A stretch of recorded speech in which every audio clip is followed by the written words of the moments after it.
life, every day, late at night, not okay, all I want, and I pray. All right, so we are live again here for a review of the real estate numbers that made up our Denver metro area for May, and joined as always as we review these numbers with Brenna with Land Title. And as a recap, right, for those that aren't probably regular scheduled viewers, tell us a little bit about your company, and why you're qualified to share this information. Well, thank you for having me. I'm Brenna Harper. I'm a sales rep at Land Title Guarantee Company. We have been in Colorado for over 60 years. Over 50 years, since 1967. And we're one of the largest title companies in Colorado.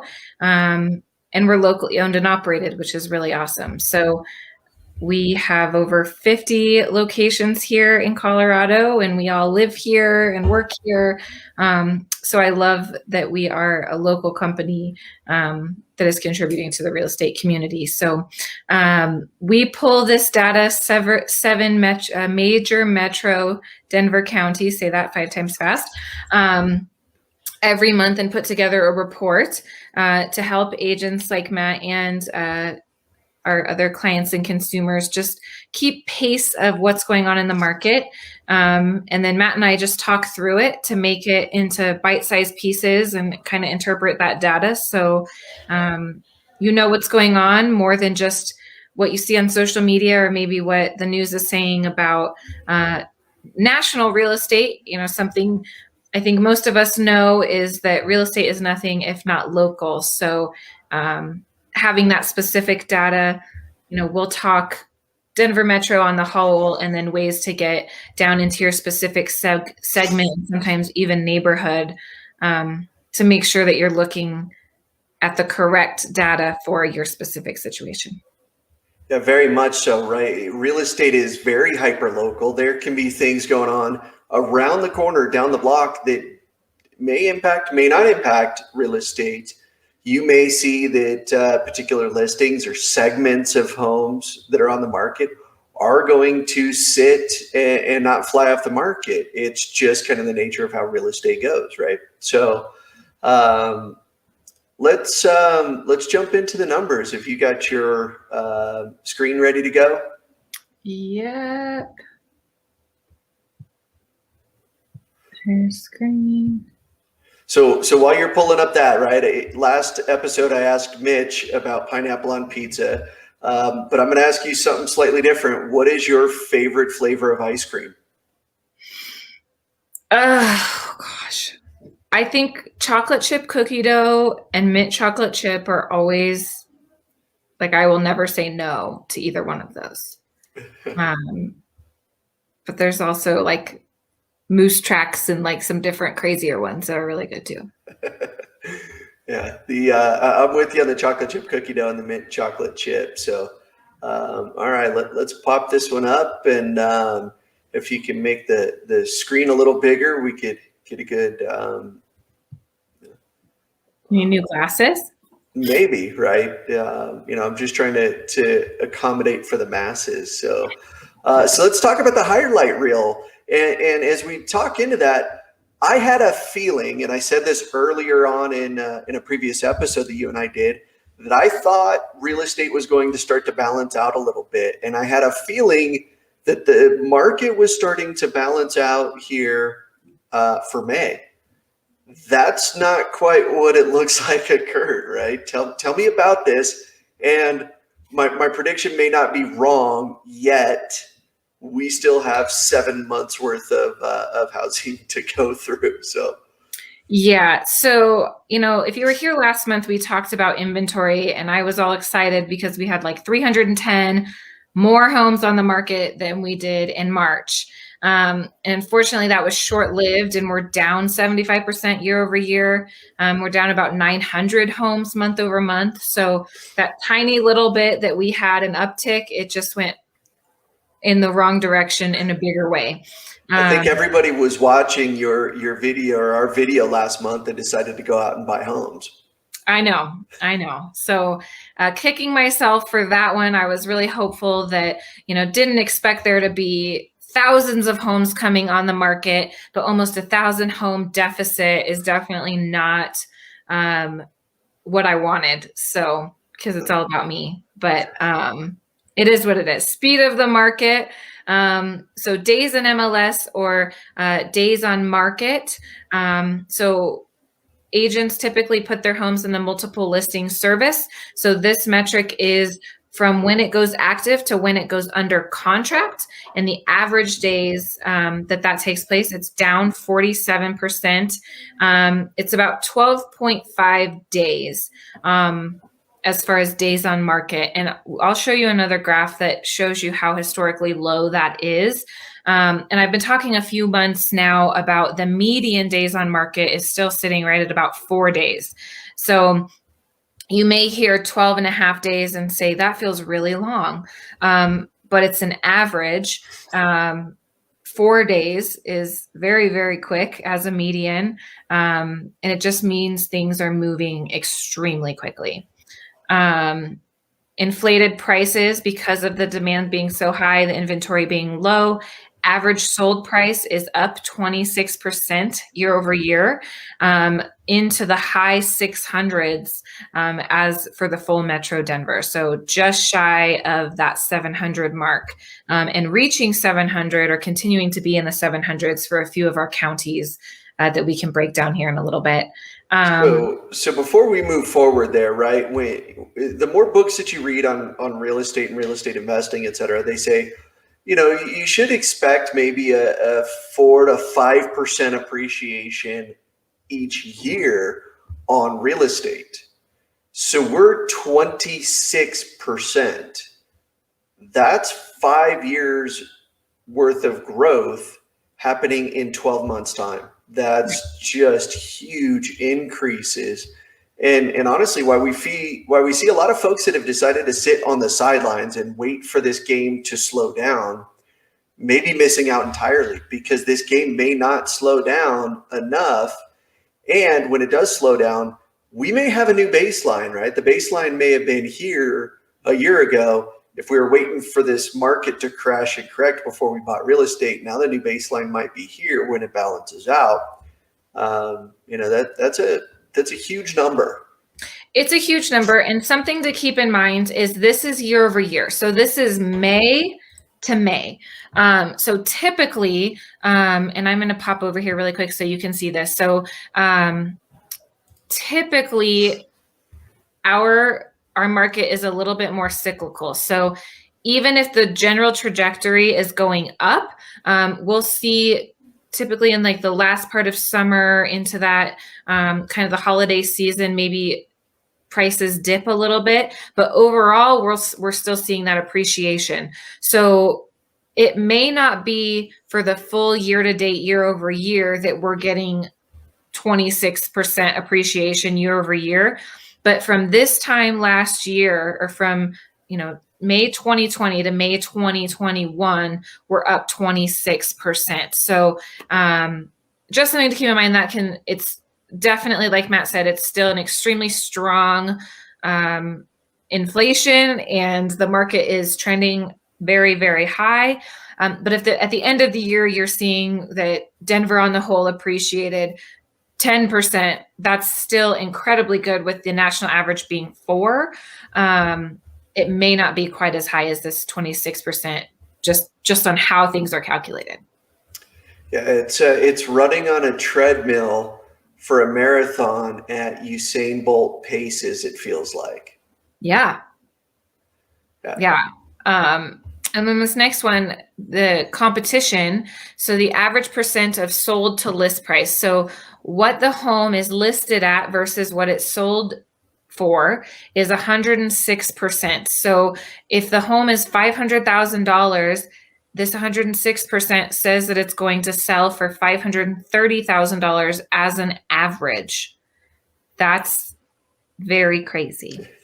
And the average is, again, we talk about the differences between average and the median, right? The average is going to take what the high end did, what the low end did, and all the numbers in between, right? And average those out between all the sales. So I'm curious if Land Title maybe next month has, a median number for that, but 106% for the average list to sold price. I can probably get that. Yeah, the average at 106, and I've been watching this over my career, and it's hovered around 96, 97, 98, sometimes up to 99 for very short periods of time. 106 is really just an incredible number. It is. And then I'm sure there's some people that are listening or hear this and they're saying, for as crazy as it may sound, only at 30,000, I heard my neighbor got 75,000 or 100,000, because we are having those cases as well. And keep in mind that this is an average. So there are homes that are going to go for less than asking. There's homes that are going to go for at asking. And then there's going to be those astronomically high. But considering that the average is 6% over, or 106% of that list price, that's showing you how many homes are going very aggressively for over list price. Yeah, so there's always going to be the ones that are going at or below, so the ones that you hear are, and I don't want to say the outliers, but they're definitely bringing that average up, right? So that's how the law of averages works out. And like I mentioned before, we took another dip, unfortunately, and a little bit unseasonal. Typically, we don't see the dip until later in the summer. Now, we have talked about, we kind of peaked high, so are we going to fizzle high? Or we peaked soon, so are we going to fizzle soon? That it looks like maybe that might happen here with some other indicators and just kind of the feel of what we're seeing in the last few weeks. But typically right now we're kind of in the peak of when people are putting their home on the market because kids are out of school, the grass looks good. It's after Mother's Day, so hopefully it's not going to snow anymore. But that's not what we saw in May. So we'll see what happens next month, but I'm hoping it doesn't continue to go down. But at this point, my guess is as good as any, I guess. Well, we'll get to this, I think, in later slides, and I want to point this out, right? Just because there's low inventory does not mean that homes are not coming on the market. Right. Homes are absolutely coming on the market, and it's proven by the number of solds that we have, and that number increased over last year, which was a record for the Denver metro area in resale homes in the sale of real estate, right? So we're trending above last year, which was a record. It means all these homes that are hitting onto the market, they are flying off because there are more buyers than what we have for inventory. And we did see less new homes come on the market this month or in May than we did in April. But basically how the active number is calculated is at any given point, how many homes are active on the market. So the new homes coming on the market subtracted by any that have been pending and what is available. So if you looked at this today versus if you looked at it tomorrow, they might be slightly different. But basically with it being so low, we're just absorbing any new inventory quicker than we can put it back on the market. So that's why we continue to see it go down, which is why things are so competitive. And we are receiving $158,000 more as an average this May versus last May. So a lot of times we talk about, having those buyers that say, I just want to save a little bit more, or I'm just going to wait for the market. And that's a big chunk of change to come up for in a month or a year. Even attached, it's $75,000. So that's, again, talking about that appreciation and competitiveness. That's a big number. Yeah, and most folks, right? When I say most folks, when the median income for a household is lower than those numbers, it's a game that people just can't play catch up, right? They're not going to save a bigger down payment so they have a lower monthly payment. They're still going to have the same house. Excuse me, they're still going to have the same house payment. They're still going to be in the same price range. They're just going to be at a much lower quality, maybe not an ideal location, or a smaller home. And maybe that's the difference of going from a detached single family home where you've got a yard and a fence and you're not sharing walls to you have to live in a condo or a townhome. And that's a big sacrifice for some folks. So getting into the game now while we know what it's going to be in the inventory, I don't see this freight train slowing down anytime soon. And it's certainly not about to crash. It's a game I think, some folks need to get into quickly because it may be sacrificing too much later. Well, and, I think while this can seem discouraging if you're thinking about buying, it can also be really empowering because if you're buying a home and maybe, like Matt said, something's changed. So typically, right, you have to change location, price, or quality, or, the condition, if you're trying to adjust what you can afford, what you feel comfortable with, where you want to be. If you can get into a home and build some equity, even if it's not ideal in all three of those kind of areas, in just a couple of years, you could have some really fantastic equity that you could then use to build another, to buy another home. I know that's what I did when I started. I know that's what Matt did when he started. I definitely did not buy my dream home by any stretch of the imagination, but it allowed me to have some really fantastic equity in less than 3 years to purchase another home and have a very similar payment. So, sometimes that can be difficult. You want the granite countertops and you want the wood floors, or you want to be in Jefferson County, whatever that looks like for you. But using it more as an investment strategy could be a way to help you navigate some of this affordability. Yeah, and we just had this conversation with some buyers that we were representing about buying a house that was slightly out of the geographic area that they wanted to be. Now, it didn't add much to the commute. The commute was actually going to be pretty similar to other homes we were looking for.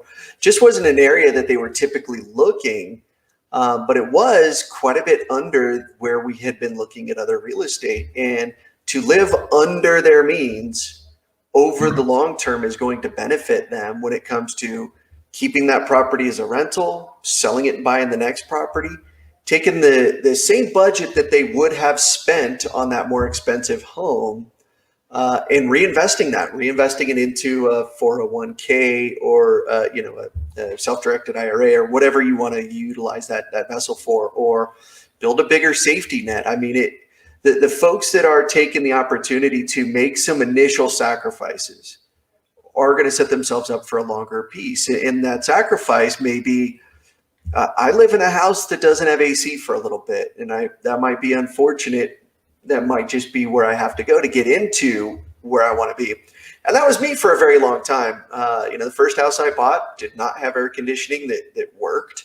Come to find out from my friends who bought the house, everything was set up and ready to go for the AC unit, and they just had to buy, a different condenser, a different piece that made it all work. Ended up being relatively inexpensive, so breaks my heart that I had to suffer through those long hot summers with no AC. But again, I was living below my means. It set me up for the next home and the home after that. And maybe it's not even your personal home. Maybe you utilize this as an investment strategy. And it's a second home or a third home or whatever that looks like. And not necessarily a home, but a house that you can rent out or Airbnb or whatever that looks like as another investment leg or another investment strategy. So just something to consider. And I'm sure we could talk about that for a full hour. We could dive in. We could dive into that all day long, right? When we take a look at a friend of ours who has a property that rents out the basement on Airbnb, and what are the demographics that rents out her house for a month or so at a time are mothers who have daughters who are expecting, right? Their daughters had moved here to the Denver metro area, and they want to fly in and visit as the daughter's expecting. Interesting demographic, right? And now Yeah. is there some inconvenience with somebody living in your basement? Yeah, maybe a little, right? Does it work out for her? Is it advantageous?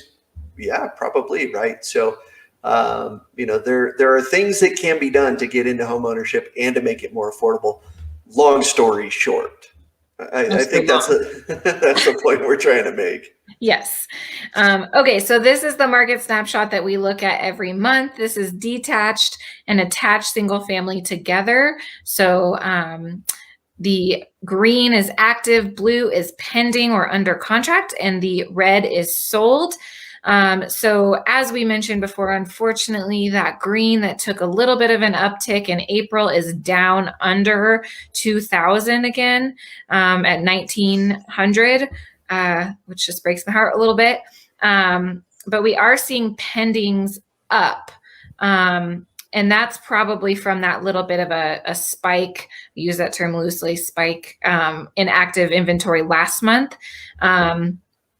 And then solds are the lagging indicator. So they were a little bit more flat this month, that if you look back from pending, that makes a little bit more sense. But, there's some interesting dynamics going on. Matt and I were talking that, as the pendings go up and the actives go down and that space gets bigger, that's a more competitive market. And some of these crazy numbers with over asking price and slower days or faster days on market that we're seeing. But then we're feeling some things that are a little bit different, even just 8 days into June.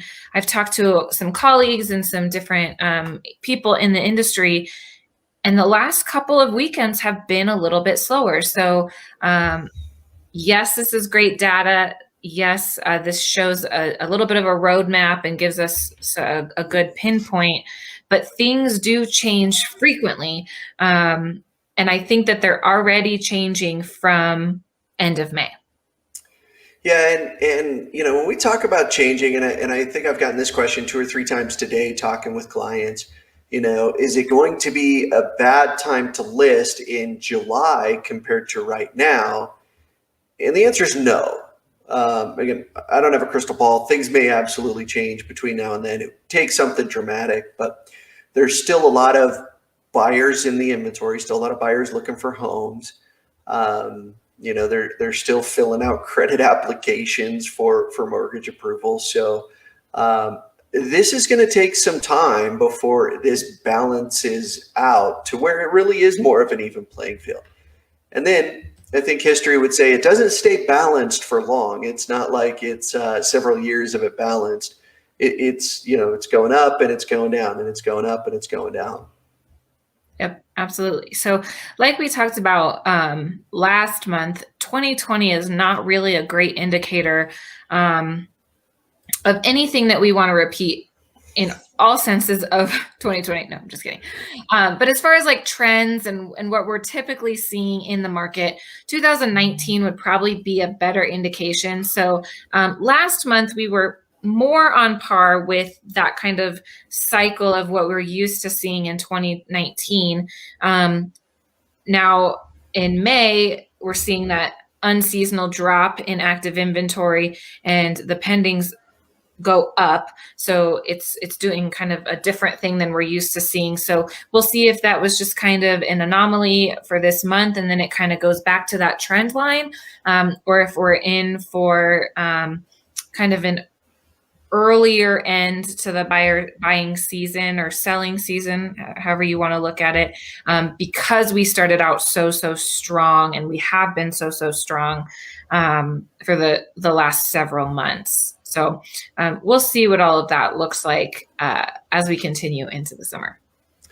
Yeah, without a doubt. And I think that's where, my prediction, when we did that last, maybe that wasn't the last episode, but a previous episode, right? There's only so many homes that will transact in a calendar year. So, did we see that bigger spike, and we're going to start to see things slow down is a little bit sooner than we typically would. Yeah. And I think there's a several factors that would play into that. Obviously, inventory is very low, but demand is very high. But then you also have people that are wanting to enjoy actually having a summer. They're going camping or to the pool, or doing barbecues instead of going out and looking at homes. Maybe they're exhausted from putting in more offers than they typically would have to. So some buyer fatigue. We've seen buyer fatigue every year. Typically, we just see it a little bit later and it doesn't last for as long. So again, I think there's enough of a pent up of demand to Matt's point. If you're wanting to list in July or even into September, is it a good time? Yeah, it is. Should you take the exact same strategy as someone that was listing in February and March? No, probably not. That doesn't mean that you're not going to get a great price for your home. It doesn't even mean you may still get multiple offers. You may only get one really amazing offer. But making sure that you're keeping track of the market. I hear a ton. Well, my neighbor got this for their home, or they got this many offers or whatever. And that could be last month or that could be last year. And as you can see things change extremely quickly. Matt mentioned things are very fluid. So I think it's a great time to sell. I think it's a great time to buy if it makes sense for you and the people in your life. But making sure that you're doing that in line with what the market's saying right now and not what the market was saying in the past. Well, and for the buyers that are in the market, I would say be patient, and not patient as in sit on the sidelines. We'll see what happened. I mean, we saw what happened for the folks that chose to sit on the sidelines and not participate last year.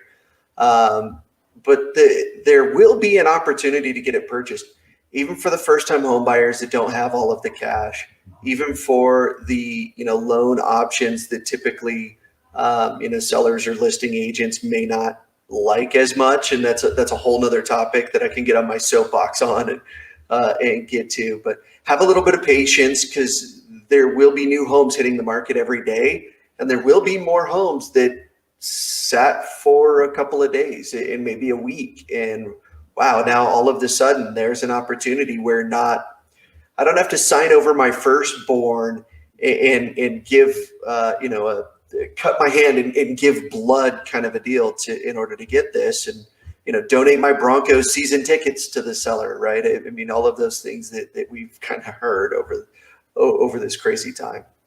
Absolutely.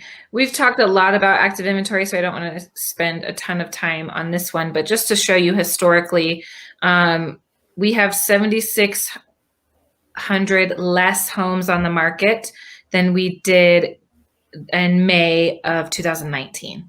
So we have 1,900 homes on the market. Balance would be probably for Denver around 20,000.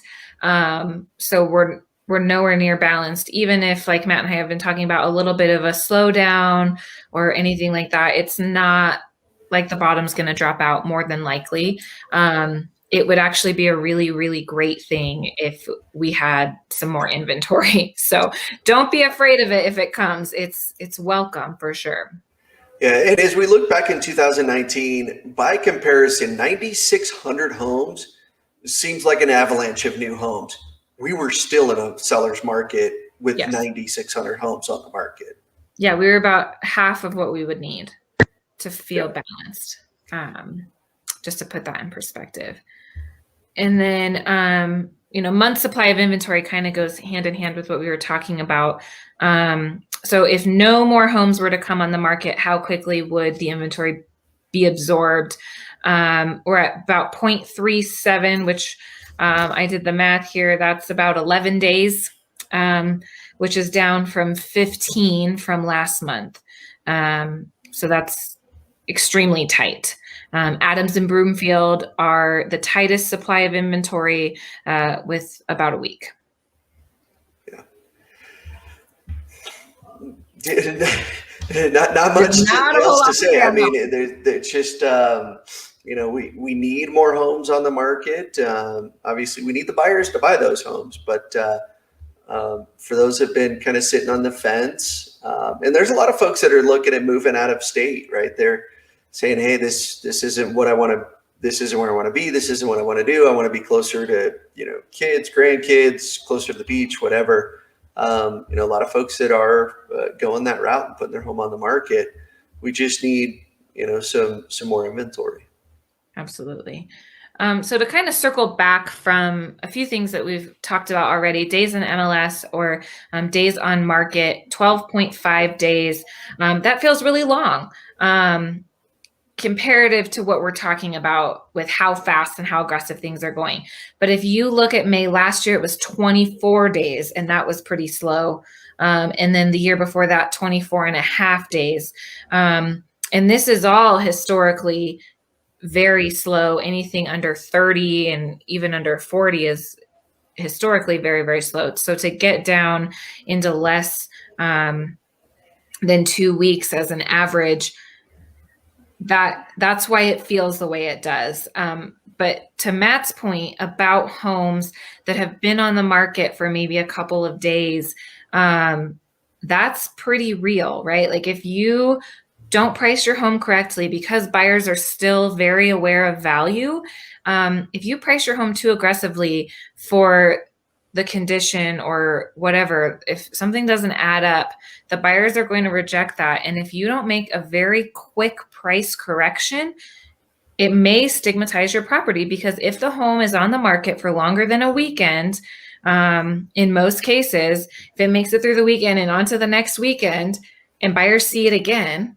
when they're looking to schedule their showings, the first thing that's going to come into their mind is what's wrong with it. And there might be nothing wrong. It might have just been priced a little bit out of the market, but they're going to start thinking, structural or location or this and that. And you don't, as a seller, want that on your home. So pricing correctly the first time obviously is extremely important, because more times than not, that's going to be your best opportunity to get the highest and best offers. And if you miss the mark a little bit, making that quick correction will make sure that you get the most amount of money in your pocket. On the flip side of that, if you're a buyer and you're looking at homes that have been on the market for only a week or two, there may be some opportunity there for you to be in a less competitive situation. Yeah. This question has come up in the past, right? When we talk about making price corrections, right? So we started too high. The market said, I don't see the value for it, so we need to make a correction. And, a question will come up occasionally. Well, won't that send the wrong message, right? Shouldn't we just wait? And the answer to that is no. And the data tells you need to make a change. You need to make a change and make a change quickly. Now, what I've seen happen more often, especially here over the last 12, 15 months, especially for the buyers we've worked with, we've looked and taken that strategy of let's find the ones that they were on the market. I've seen the ones where they've made a $20,000 price reduction, and then all of a sudden now there's multiple offers, and we're right back to where they were before, now competing and seeing those multiple offers. So, the old philosophy of, well, let's start high because we can always come down. Well, you better come down into the market quickly when the market tells you, because waiting for that mythical right buyer to just come along and overpay for the house, it doesn't happen. They're always going to be looking at the information and saying, it's been on the market for 3 weeks. They don't have any offers. I don't have to give them list price either. Let's see how much we can negotiate. Absolutely. Okay, I'm going to jump here. Well, I'll touch on this really quick because I just think it's interesting. Let me get to the right slide here. So this is month supply of inventory versus days on market. Typically, the last several years we have been in a seller's market, but when we get into that luxury market, so for Denver Metro, million plus, that is a different story. Typically, that has been more of a buyer's market because there's less people playing in that space. So it's very, very interesting. And we talked about this last month as well, that we're in a seller's market until we hit 3 million plus, which is pretty incredible. So even at $1 million to $2 million, we're at only a month of inventory. Yeah, and even in that 3 million, I think you would still classify that as a seller's market, given what it is historically. I know it's just over the 6, but it's still dramatically low. I remember seeing that number as high as 24-ish months not that long ago. Right. And to that point, if we look across on the 3 million with the average days on market being 8, because there's less data points. If one home in that price point sells in just a couple of days, it really, really skews the data. So I'm sure next month that will be higher, but that one just fluctuates a lot because there's less data points. So if you're questioning why the 3 million is moving so much quicker than the 2 million, maybe a lot of those California buyers came in this month and just swooped them all up. But this is just an interesting one to look at for sure. Month supply of inventory, we don't get to 1 month of inventory till we're 1 million plus. Everything else below that is less than a month's worth of inventory. Yep. So this is how many homes are sold. So typically we don't get to the 5,000 homes sold until May. So this would kind of be like the start. If we're looking back at 2019, this is kind of like our peak time, and then going down from there. But as you can see, we hit 5,000 in March, and we didn't go down. We're still up 1% month over month, but there is a little bit of a flattening in the sold. So to Matt's point earlier, are we going to see it slow down a little bit in May? So technically, Matt, you were wrong. It did not slow down, it slowed down, but it's still going up in May, just at a quicker or a slower pace. So we'll see. We'll see what happens in the next couple of months as far as what those trend lines do. Yeah. And then one that I think is interesting here, and definitely something to keep in mind, is our average sold price. So as we talked about before, it is cyclical. So even though we're seeing those peaks and valleys, the trend line is continuing to go up. So month over month, we're only up 0.2%. So as an example, from April to May, or in April, we were up month over month $26,000 of appreciation. This month, we're only up $1,400.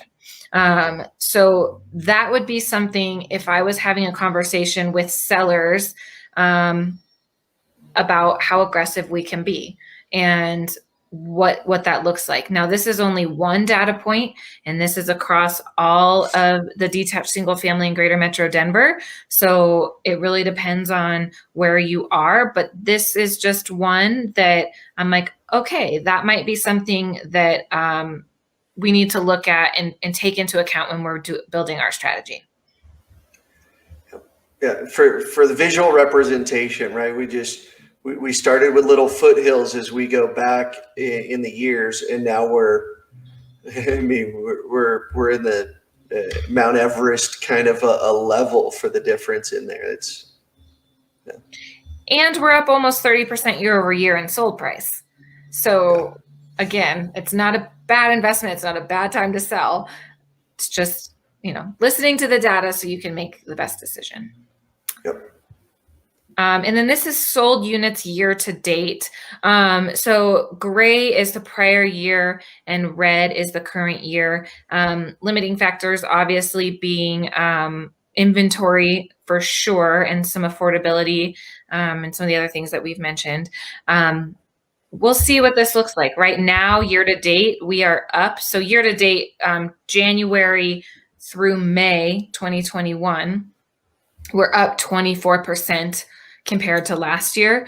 I would be shocked if we stay that high above 2020 when we get to December, just because I do feel like we are flattening out a little bit. Doesn't mean we won't still have a great year.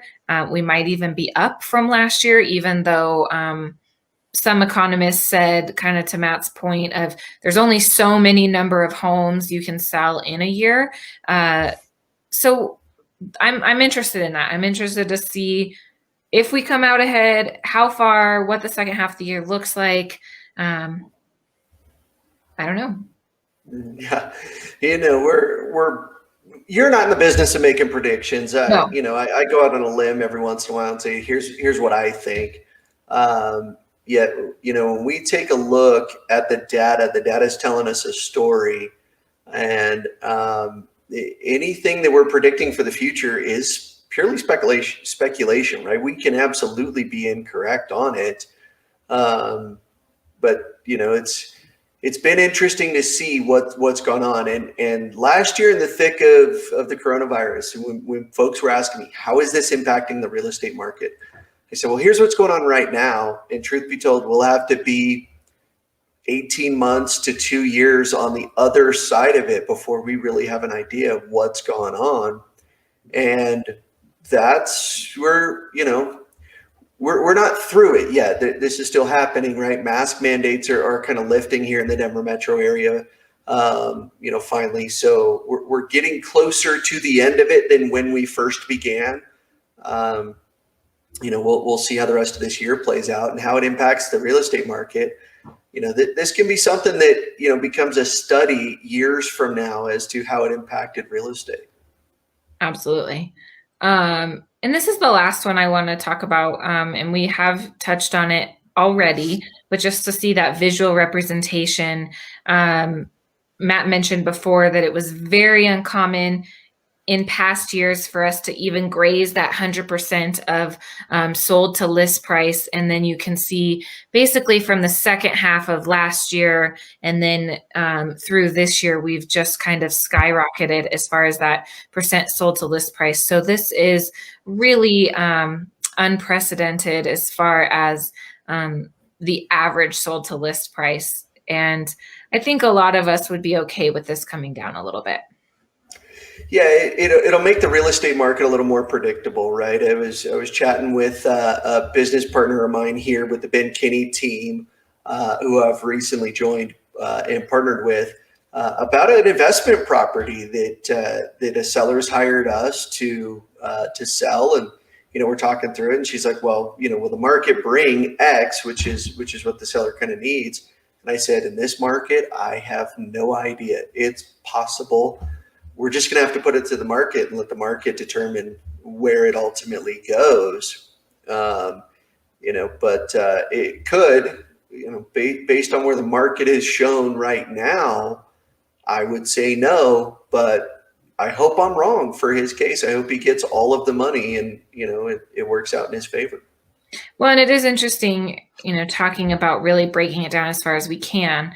So if we're looking detached single family, if you look on this left-hand side, under the 300,000 mark, we are under 100%, 99% for the 200, and then lower under 200,000. And most of the time, not all of the time, that's a lot of investment opportunities in that arena, especially with the average price point being where it is.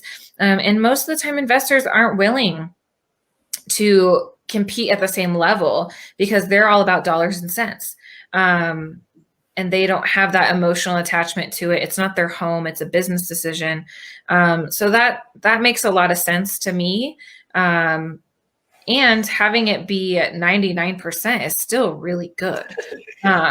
So, again, take it with a grain of salt, but just knowing there is a little bit. And then if we look up here for this month and 3 million, it's 106%. So you're just shaking your head.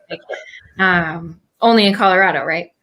Yeah, and contrary to what you'll see on HGTV, true investors are really looking at the numbers and looking at the deal. They don't, real true investors, savvy investors are not getting caught up in the emotion behind it. Contrary to what you see on HGTV when, they're there for entertainment. Absolutely. I poke at HGTV, and I know, Brenna, you're an HGTV watcher. It is entertainment there for you, but I get to poke fun at it. Not something that I typically watch. It's certainly not a research material for me in our data and what's going on in the market. Yeah, don't set your expectations for the buying and selling process by HGTV. That's for sure. Yeah, without a doubt. So now, as we wrap up and we're heading into summer, and I'm gonna put you on the spot here. What are you looking forward to the most for maybe summertime traditions that maybe COVID and the world getting shut down last year got robbed from you? I think I am definitely a summer lover. I love the sun. I love the water. I love that it's bright outside until almost 9 o'clock.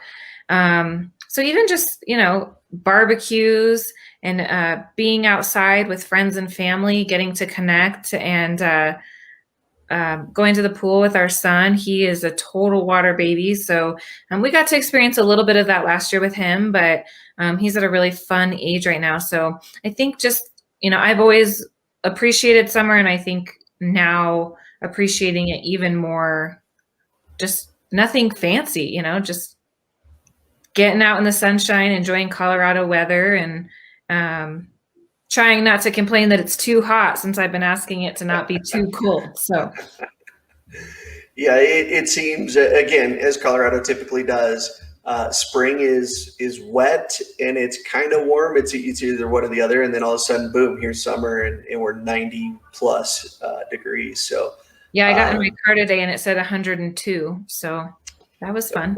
yeah, so remote starter to start the air conditioning unit before you get to it. Spoil yourself. And I think the summer barbecues are what I'm looking forward to the most, right? Getting a chance to hang out with friends. We don't have to worry about, right, 6 feet apart as much. We don't have to worry about, the conversation only revolving around the coronavirus. So I think that, the conversations are opening back up, which is fantastic. You and I were hanging out with some friends, and I don't think coronavirus came up, in those conversations. And, it's the first time in a long time. So looking forward to that. I know we're not at the end of this. We're still going to see this come up. Conversations are still going to be there. It's still a real thing. It's not behind us by any means, but I'm looking forward to those summer barbecues. Bring your sunscreen. Yes, I need the sunscreen. I attract sunburns, like ants to honey for sure. So cool. Well, for those that have been watching and tuning in, and again, I so appreciate you guys watching. This is why we're doing what we're doing. Again, Brenna and I want to be the resource for you for the right information, the real information as to what's going on in the market, so that you can be armed to make proper decisions. So if there are specific questions for specific neighborhoods, specific segments, within the market, let's dive down and look into those so that we can get a good idea what's happening in your neighborhood. So, Brenna, anything you want to end with? No, I think happy summer, happy June, and we'll see you next month. All right. Thanks again, Brenna. I appreciate it. See you later. All right. Bye, y'all.